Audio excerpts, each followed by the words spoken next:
The early morning descended thick over the interstate. The rain wasn't a simple drizzle.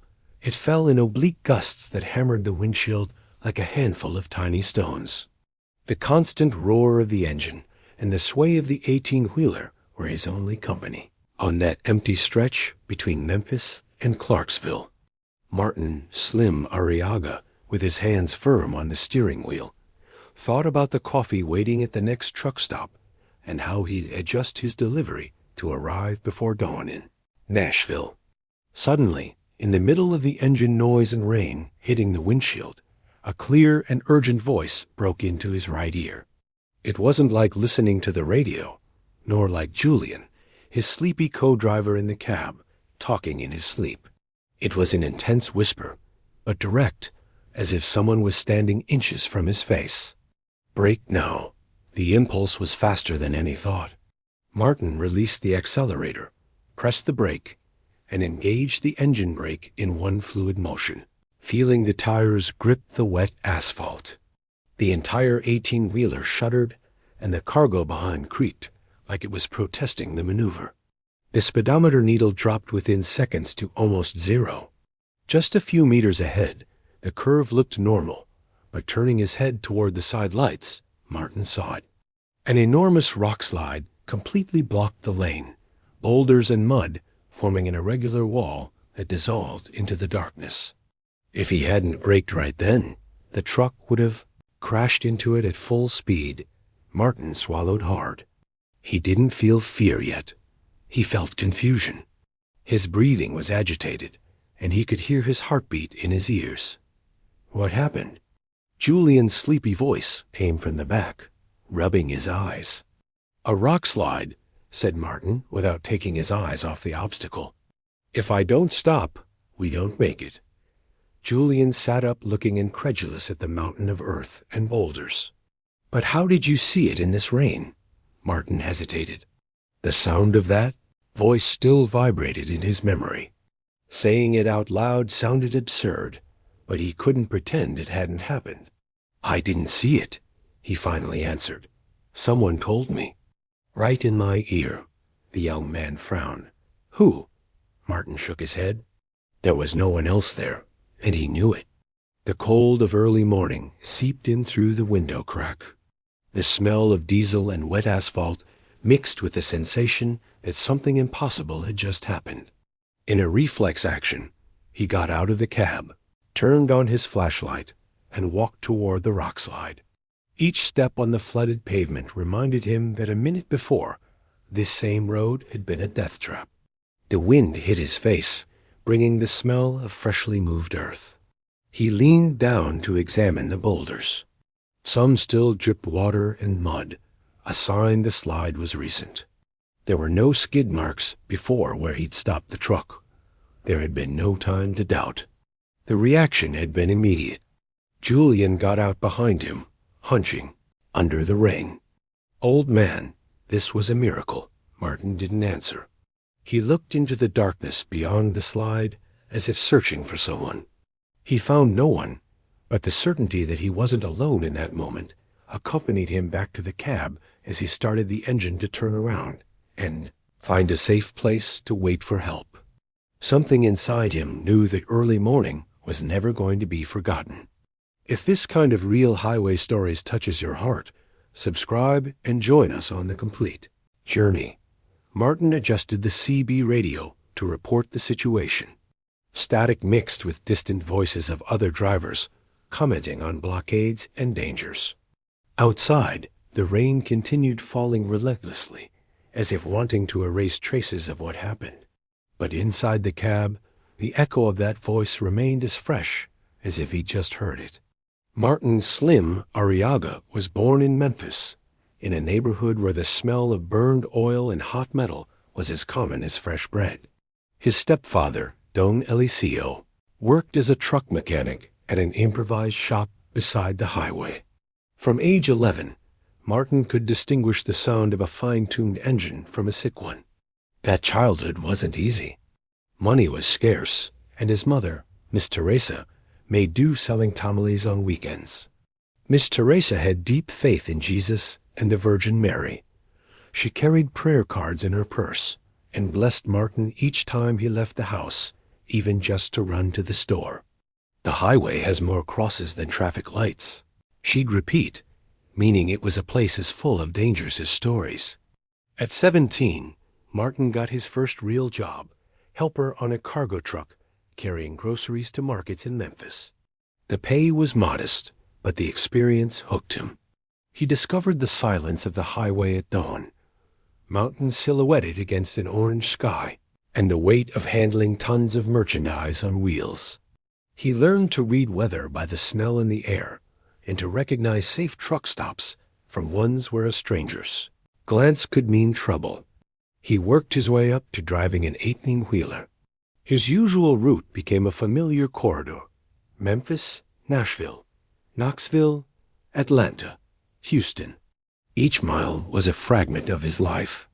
On the road, he made lasting friendships with other drivers like old Rogelio, a veteran who taught him not to trust GPS blindly and to always ask other drivers about road conditions.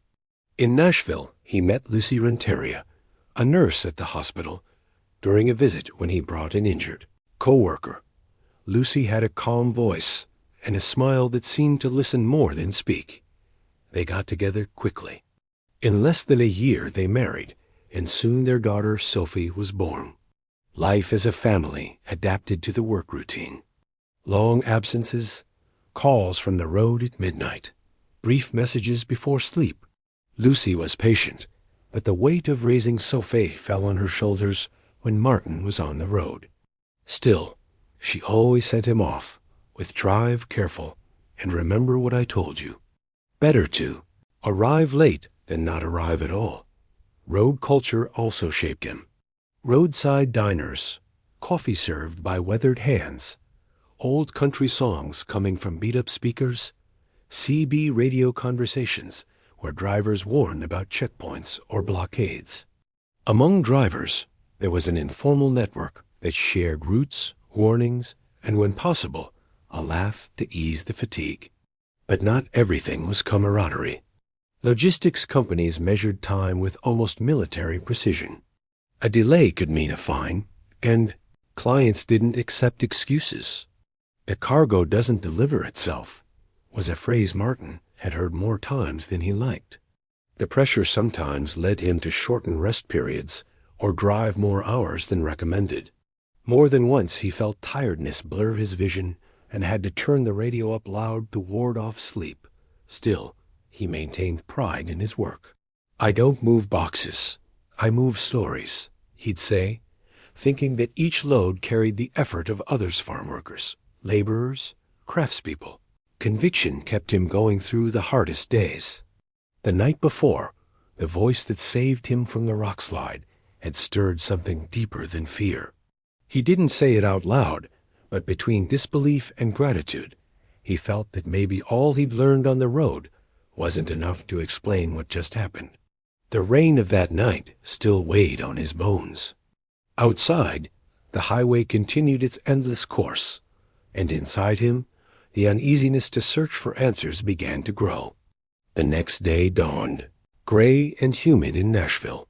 Martin had spent the night in an improvised truck yard with the engine off and his mind awake.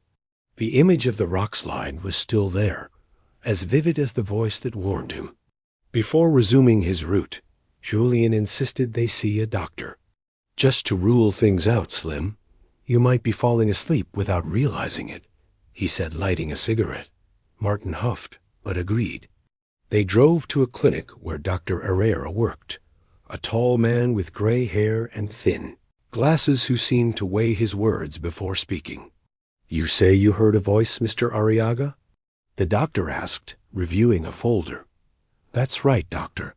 Clear, like someone was speaking right in my ear." Arriaga observed him calmly, took his blood pressure, and asked quick questions. Hours of sleep, coffee consumption, breaks on the road, Martin answered honestly.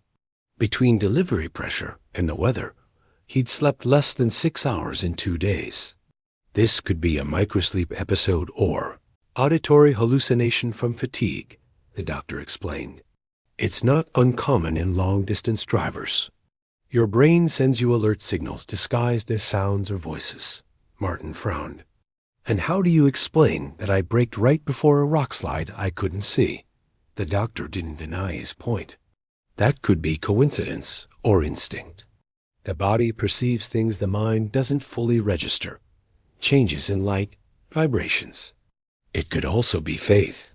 It's not for me to define, but I can tell you that you need more frequent rest and less caffeine.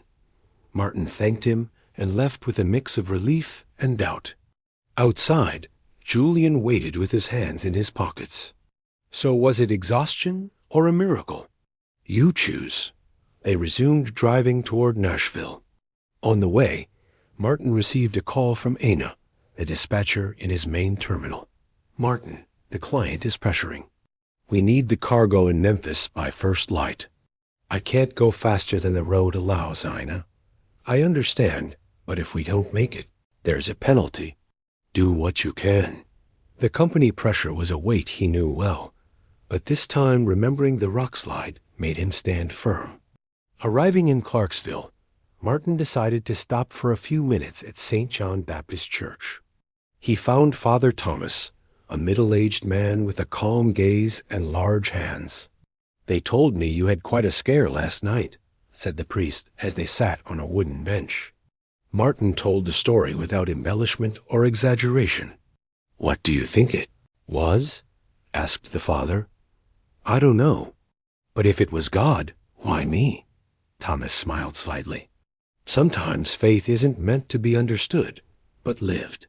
And living it also means taking care of yourself. God doesn't drive the truck for you. The words floated in Martin's mind as he returned to the truck. The afternoon advanced, and a new obstacle presented itself. A CB warning that the highway north was partially closed for maintenance, forcing a longer detour. Another hour lost, Julian groaned. I'd rather lose an hour than my life, replied Martin, with a firmness that surprised even himself. As they took the alternate route, a sense of balance began forming. It wasn't about choosing between science or faith, but listening to both and acting responsibly. Yet deep down, Martin knew the mystery of that voice would keep searching for an answer. The detour through the back roads gifted them encounters Martin wouldn't forget. At dawn, when the sky was barely tinted orange, they saw a red 18-wheeler parked at an old truck stop.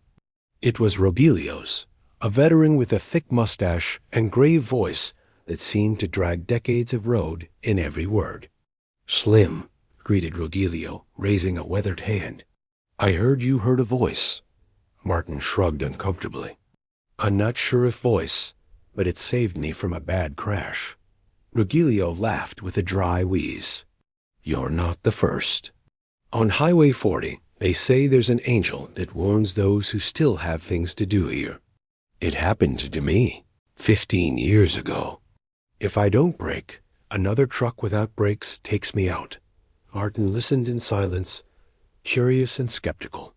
The old man continued. The road is full of stories. Some are made up to scare rookies. Others, who knows? Julian took advantage to get coffee from the machine. Martin did too, but preferred the Café de Olia. A woman was selling from a small improvised stand beside the road. The aroma of cinnamon and brown sugar wrapped around him like an embrace. Minutes later they hit the road, and before midday reached a familiar truck stop. The diner, the Angel's Rest, run by Donacheo, a gray-haired woman with a frank smile. As soon as she saw Martin, she greeted him with a steaming plate of beef stew. I heard you escaped the rockslide, she said, serving fresh tortillas. Sometimes the voice arrives when you stop listening to yourself. Do you also believe it was something like that? Martin stared at his plate. I think God speaks in the language we understand, and sometimes that language is a voice in your ear. Julian, between bites, added, whatever it was, I saw the rockslide. If you didn't brake, we wouldn't be here. The rest of the day advanced without major incidents. However, light rain didn't let up, and fatigue began to weigh on Martin's shoulders. On the CB radio, other drivers warned of checkpoints and random inspections by state troopers. It was in late afternoon, on a straight stretch, when it happened again. Not a complete phrase, just a murmur. Slow down. Martin reacted without thinking, downshifting and letting the truck lose momentum. Julian looked at him confused. Not again. Something like that. Just meters ahead. A checkpoint appeared suddenly, signaling several vehicles for inspection. The officers looked carefully at brakes and documents. One approached Martin. Good afternoon. Routine inspection. While the officer inspected, Julian muttered, If you hadn't slowed down, we'd have hit that checkpoint hard. Martin didn't answer. The sensation that something or someone was warning him before something happened was becoming firmly rooted. It wasn't fear he felt, but a mix of respect and constant alertness. With the inspection passed and papers in order, they resumed the road. The light of sunset filtered through the clouds, tinting the asphalt in golden and reddish tones. Martin thought of Rogelio's and Donizeo's words, and how the road seemed to have its own language, one not everyone knew how to listen. T.O. That night, parked in a rest area, the echo of both warnings, the Rockslide and the checkpoint, accompanied him until he fell asleep. And though he wouldn't admit it out loud, he was beginning to wonder if the highway was more than a place. It was a silent conversation partner that occasionally decided to speak. The next morning his phone vibrated constantly. Ana, the dispatcher, sounded rushed. Martin, why didn't you reach Memphis last night? The client is furious. Ana, I stopped for safety. Between the Rockslide, rain, and a surprise checkpoint, I wasn't going to risk it, he answered, his voice heavy with sleep. I understand, but they don't. They say if this repeats, they'll drop the contract. Do what you can to make up time? Martin clenched his jaw. Do what you can, in company language, meant skip rest periods and hit the accelerator. He looked at Julian, finishing adjusting the cargo straps. We're leaving now, but no recklessness. The road was still wet. Fresh morning. Air carried the smell of earth and diesel. As they advanced, Julian broke the silence. Are you going to listen to them? Safety comes first, kid. I've already learned that arriving on time means nothing if you don't arrive alive. But the pressure wasn't just external. At home, Lucy dealt with bills, rent, Sophie's school, utilities, and now an unexpected expense from the water heater. That afternoon, in a brief call, her exhaustion was evident. How's it going? She asked. Behind schedule, but good, replied Martin. Honey, I know you care about your work, but if they fine you, how will we manage? Her voice sounded more worried than reproachful. I'm going to do what's right, even if it costs. Then do it. But don't forget there's someone here who depends on you too. The call ended with an I love you that sounded more like a promise than routine. Late afternoon, another problem arose. The engine brake began failing intermittently on downhill grades. Martin felt it in the distinct vibration of the pedal and irregular sound when downshifting. I don't like this at all, he muttered, testing it again on the next slope. He decided to stop at a trusted repair shop outside Nashville. The mechanic, a thin man with grease-stained hands, reviewed the system calmly. Not serious yet, but if you keep going like this, in a couple days you could lose braking assistance on downgrades. Can you fix it today? Yes, but it'll take at least 3 hours, Julian groaned. 3 hours and Ana hangs us. I'd rather her hang me than St. Peter, replied Martin. While they waited, they settled on a wooden bench beside the shop. The smell of burned oil and hot metal floated in the air. Julian, staring at the ground, spoke. You know, before I thought driving a truck was just driving. Now I see it's fighting with everything weather, the company, luck, yourself. Martin smiled barely. The road isn't for everyone, but those of us who love it we endure. Hours later, the brake was fixed. The invoice hit hard in the wallet, but the feeling of safety was worth every cent. They resumed driving with night already upon them. In the mirror, the lights of the city faded as the engine purred steadily. Ana called again, this time with a colder tone. "Martin, the client's angry. If you arrive after dawn, forget that route for a while.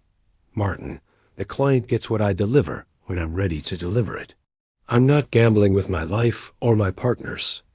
He hung up without waiting for a response. Julian looked at him with respect. "Old man, few people do what you just did." Martin didn't answer. Deep inside, the voice he'd heard days before seemed like a reminder more than a mystery. Life first. The Nashville shop had left the engine brake like new. Martin felt the difference on the first downhill. The deep, steady sound restored his confidence. Still, the mechanic's warning stayed with him. A piece as small as a pressure sensor could mean the difference between arriving alive or not. "Next time you feel something wrong, don't let it pass," the man said, handing him the receipt. Martin nodded, putting the paper in his maintenance folder. He knew that record could save him from more than one argument with the company or state police. Back on the road, Julian reviewed the diagnostic readout. "Look at this, Slim. Here's the braking from the other day. The reaction time was in seconds." Martin glanced.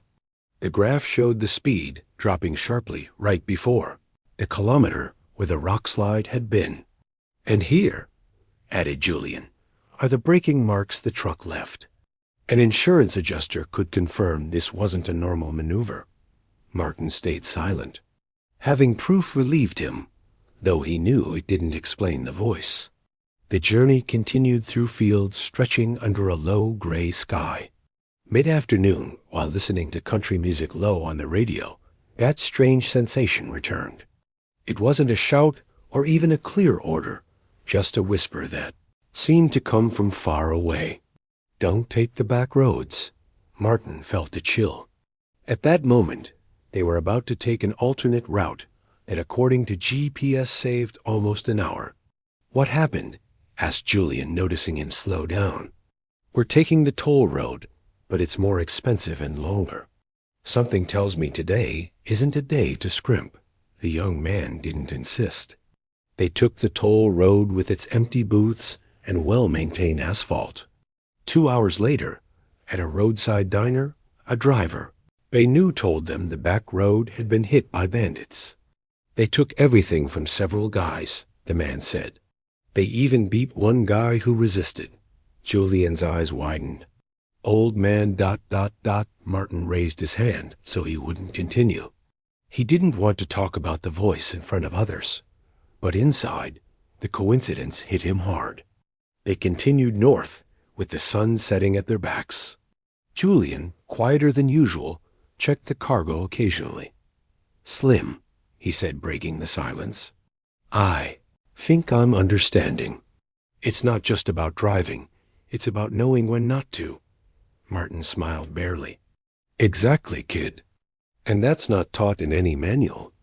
As night fell, they entered a monitored rest area. They parked beside other trucks and got out to stretch. The fresh air smelled like wet earth and diesel. In the distance, the murmur of other drivers' conversations created a familiar atmosphere. There, among the parked engines and crackling improvised grills, Martin felt something.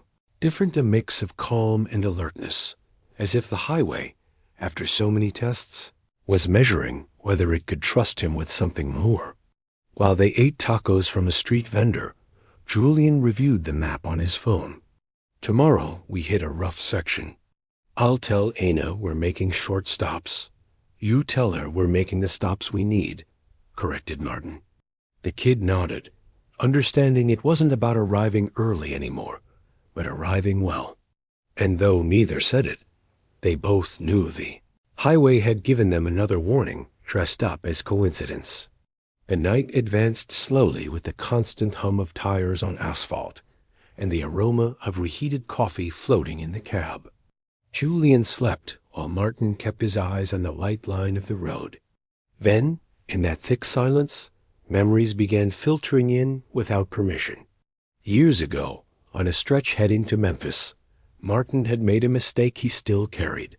He'd been alone with light cargo and confident the downgrade wasn't dangerous. He didn't check the brakes well, and on a curve, a small car crossed in front of him too close. There was no collision, but in the sudden maneuver, he lost control and spilled part of the load. Nobody was hurt, but the scare was enough to leave him without work for months. It was my fault, he'd thought then. And he still thought so now, not because of what happened, but because he'd underestimated the road. Since then, distrust became part of his routine, though he never confessed it to anyone. At dawn, they stopped at a small roadside restaurant. The place smelled like fresh bread and beans cooking. At a corner table, Father Thomas waited with a cup of coffee in his hand. Lucy mentioned I might be nearby. Thought we could talk, said the priest straightforwardly. Martin sat across from him, stirring the coffee with his spoon. Father, do you think the voice I heard was God? Thomas looked at him steadily. What do you think? Martin looked down. I think maybe it was my conscience or someone taking care of me. But I also think, why me and not others who've died on the road? The priest took a sip and answered calmly. The question isn't why you, but for what? And maybe the answer doesn't come all at once, but along the way. Martin felt a strange weight in his chest. It wasn't sadness or relief. It was something deeper, like those words opened a door he didn't know he had closed. Later, already back on the road, Julian noticed his boss was quieter than usual. Everything good, Slim? Yeah, kid. Just thinking about things I've done and things I haven't done. Well, if you ask me, driving like you are now is the best way not to repeat mistakes. Martin smiled barely. Sometimes you need someone to remind you. That afternoon, while fueling at a station in Tennessee, he heard two drivers muttering between themselves. They say Slim's hearing voices, his marbles rolling, commented one without knowing Martin was nearby. The other laughed. Better he watches himself, because in this job, if they think you're losing it, they don't give you roots. Martin's teeth clenched. It wasn't wounded pride, but the certainty that these rumors could cost him his job. He said nothing, just paid and returned to the truck. Everything okay? Asked Julian, seeing him serious. Everything's fine, but some things are better kept to yourself. Night fell with a clear sky showing stars like distant points. Martin at the wheel felt small under that immensity, but also part of something larger. The voice that saved him could be a mystery, but the guilt he carried was real and tangible.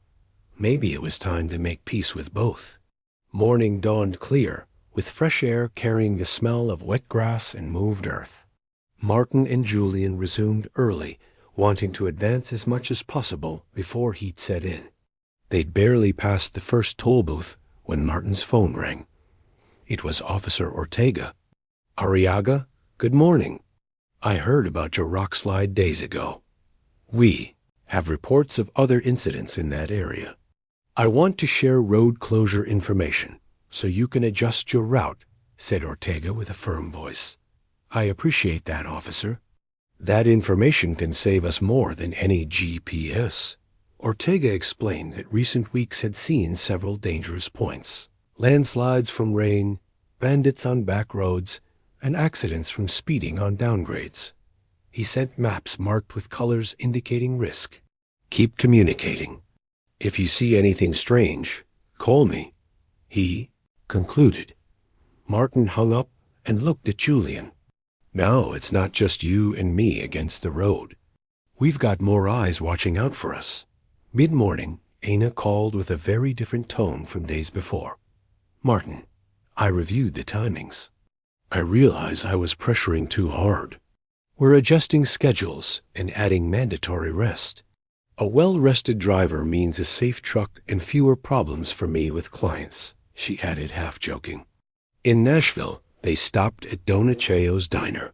She with her. Flowered apron served him eggs any style and fresh tortillas. "Heard you're working with others now," she commented, pouring coffee. "That's how you survive this job. One warns about checkpoints, another about potholes, and we all look out for each other." "That's the idea," said Martin. While eating, Dona Chayo passed them numbers of other drivers who usually traveled the same routes at night.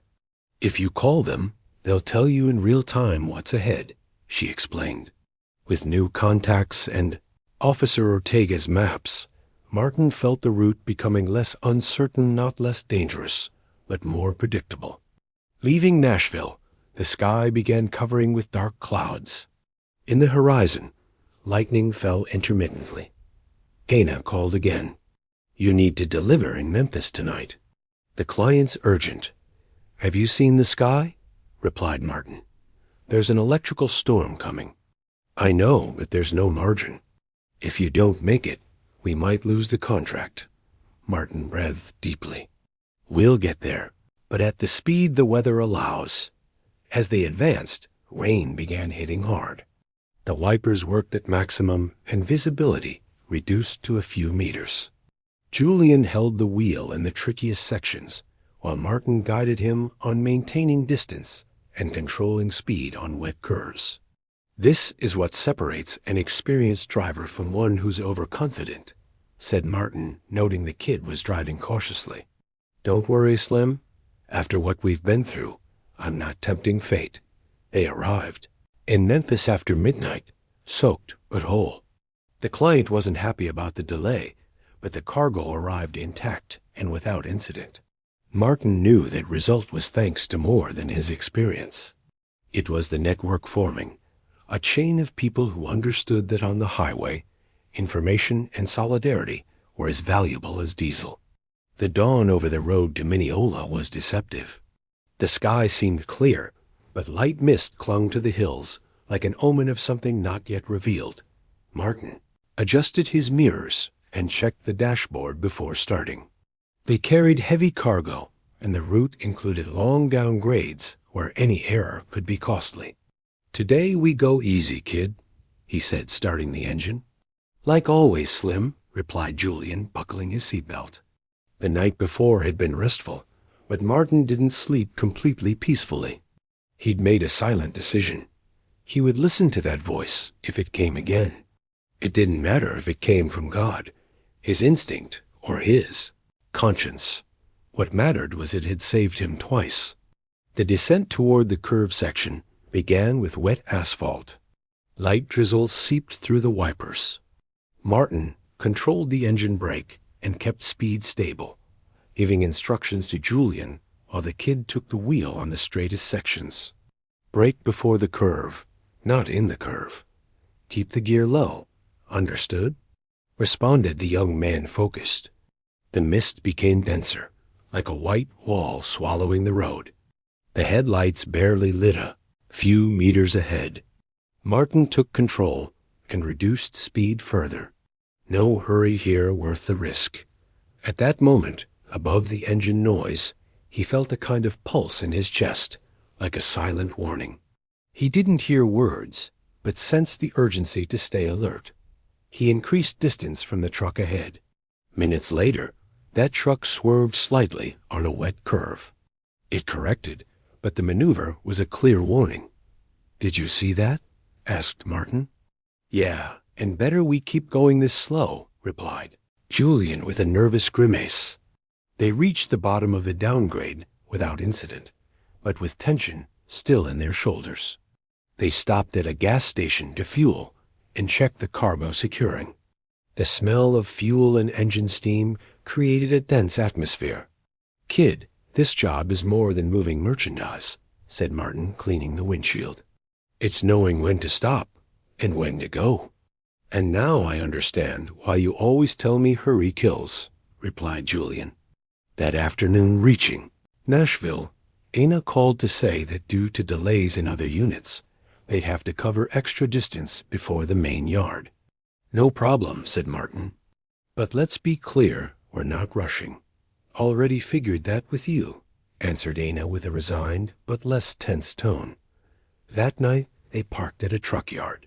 The place was lit by tall lights, casting long shadows on the pavement. While signing in, a supervisor informed them the delivery was late and the company would assess a fine. "Do what you have to," replied Martin without raising his voice. "I did what I had to do to get here alive." Climbing back in the cab, Julian looked at him with a mix of admiration and pride. "Slim, today I understood something. Not everyone who drives a truck is a real driver. You are." Martin didn't answer. Deep down, he knew that for the first time in a long while, he felt he controlled his destiny, even if the company thought differently. The fine landed like a harsh blow. Martin received it without surprise, but the bitter taste stuck around. That morning, before starting the engine, Ana called with a tense voice. "Martin, the client's pressing. If you don't meet the next schedule exactly, they're asking we take you off the route for arriving alive instead of on time," he replied with irony. "I don't make the rules, just pass them along," answered Ana curtly. She hung up, leaving uncomfortable silence in the cab. Julian looked at him sideways. "And now what?" "Now we do what we always do, move cargo." But that phrase sounded less firm than other times. The accumulated pressure was seeping through. The day's stretch was long and traffic irregular. Martin, determined to comply, began cutting rest and maintaining higher speed than usual. The voice, that invisible warning that had guided his decisions, wasn't felt all morning. "Not hearing anything?" asked Julian like he knew what Martin was thinking. "No, and better so I can focus on driving." At noon, with the sun hitting, straight and heat seeping through the window, Martin saw a slow truck ahead. He calculated quickly. If he passed now, he could keep pace and recover some minutes. He hit the accelerator, moved the truck to the opposite lane, and began the maneuver. There was no voice stopping him, just engine roar and hot asphalt under the tires. That's when a tour bus appeared from around a curve in the opposite direction, closer than expected. "Slim!" shouted Julian. Martin yanked the wheel hard, returning to his lane while the bus passed inches away, honking like a whip. His heart hammered his chest, and cold sweat soaked his forehead. "What the hell was that?" exclaimed Julian, still trembling. "My mistake," admitted Martin, slowing down. They continued in silence. The shame weighed more than the scare. The absence of the voice made him feel abandoned, like he'd broken an invisible pact. As afternoon fell, mental exhaustion was stronger than physical. They stopped briefly for dinner, but Martin barely touched his food. "It's not you," said Julian, trying to cheer him. "The pressure they're putting on you is inhuman. The pressure didn't make me pass bad, kid. I did that all by myself." Night received them with a clear sky and cold stars. In the cab's silence, Martin replayed the image of the bus approaching at full speed. That scene would haunt him a long time. When they finally parked, Martin shut off the engine and sat with his hands on the wheel like he didn't want to let go.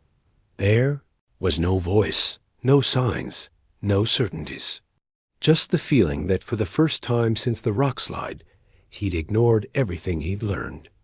Martin woke before the alarm sounded. Insomnia had been his company all night, with images of the bus and certainty that he'd nearly repeated an unforgivable mistake. Julian still slept, and the truck yard silence seemed to amplify his inner noise. While waiting for them to load the truck for the next delivery, Martin made a personal detour. He drove alone to a small chapel in Memphis and parked nearby. Not driven by spectacle, but intimate need to order the storm inside. He entered without hurry, feeling the soft echo of his steps on cold floors. The smell of incense and flowers wrapped around him immediately. He asked for nothing, spoke nothing, just stood watching the image of the Virgin, remembering times his mother told him, "When you don't know what to do, listen." After a while, He left and called Father Thomas. "Father, I need to talk." They met in a small chapel far from the rush. The priest received him with a firm handshake and clear gaze. "I heard about the bus," he said without preamble. Martin nodded. "I was overconfident. I thought I could force time and the machine, and the voice didn't appear." "That voice left me alone, Father. Or it left you to decide," replied Thomas. "Faith isn't a rope to pull you every time you're about to fall. It's a compass. You walk the path.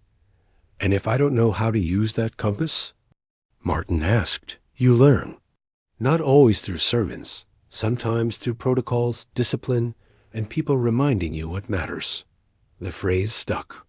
Returning to the truck, Julian waited curious. "Drive easy sometimes. That's the only thing I learned today, even if the GPS says different," said Martin. That same day, in a brief phone call with Aina, Martin proposed implementing safety protocols for the whole fleet: mandatory rest, brake inspection before every downgrade, constant communication with other drivers. "It's good," answered Aina, "but the clients. If a client prefers cargo over a driver's life, maybe we shouldn't work with him." There was uncomfortable silence, but Aina didn't argue. That evening they parked in a secure area. While eating barbacoa tacos, Julian broke the silence. "Slim, today you seem different, like you left something behind." Martin smiled barely. "Maybe I stopped waiting for the voice to save me and started doing what I know I should do, with or without it." Night fell cool with wind moving the canvas covers on parked trucks. Martin stretched on his bunk feeling, for the first time in days, that he could sleep without remorse keeping him awake. There were no victories to celebrate, but a clear direction to follow. Dawn found Martin reviewing the engine calmly, while Julian prepared coffee in a metal thermos. The air was fresh with that field smell that usually fades before the sun heats everything. His phone vibrated. A message in the new WhatsApp group they'd formed with other drivers. Rogelio reported a multi-vehicle accident on I-40 near a small town. The photos showed trucks stopped and patrol cars closing off the section. "If we'd left from there, we'd be stuck," commented Julian, showing him the screen. "That's why we stay connected, not just to gossip," replied Martin, closing the engine compartment. Throughout the day, alerts kept coming. Ortega sent checkpoint locations and blockade warnings, while other drivers reported thick fog zones or bad potholes. Information circulated fast, and each piece of data was a possible lifesaver. At a lunch stop, Aina called. "Martin, the client accepted adjusting times if there's proof of delays. That group you set up could help us document." "Exactly. Not excuses, but showing road reality." Dona Cheo, who'd overheard part of the conversation while serving, intervened with her firm voice. "If you look out for each other, nobody's going to make you keep a pace that kills you. The road doesn't forgive, but it doesn't betray someone who respects it either." That afternoon, they crossed a section under gray sky, with wind pushing the truck like it wanted to shove it off the road. Martin slowed while Julian called a colleague head to confirm danger. "Truck flipped up ahead," came the voice through the speaker. "Better take your time." In the group, others confirmed and suggested alternate routes. Martin took the option suggested and documented the detour in his maintenance log. He parked in the assigned yard with the sun setting. While reviewing the engine before shutdown, Julian appeared with the day's fuel receipt.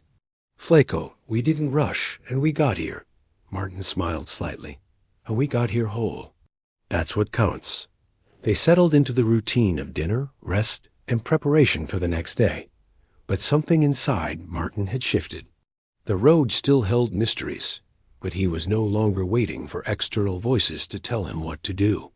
He was learning to listen to himself, the voice inside that knew the difference between rushing and moving forward responsibly.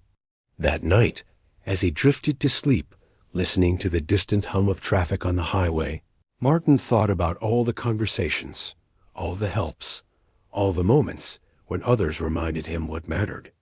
Maybe that was the real voice, not a single mysterious call, but the collective wisdom of people who understood that to survive the road, you had to respect it. And in respecting the road, you respected life, your own and everyone else's. The highway stretched endless ahead. But Martin was no longer afraid of what it might bring. He was learning to listen, to think, to act. And perhaps that was enough.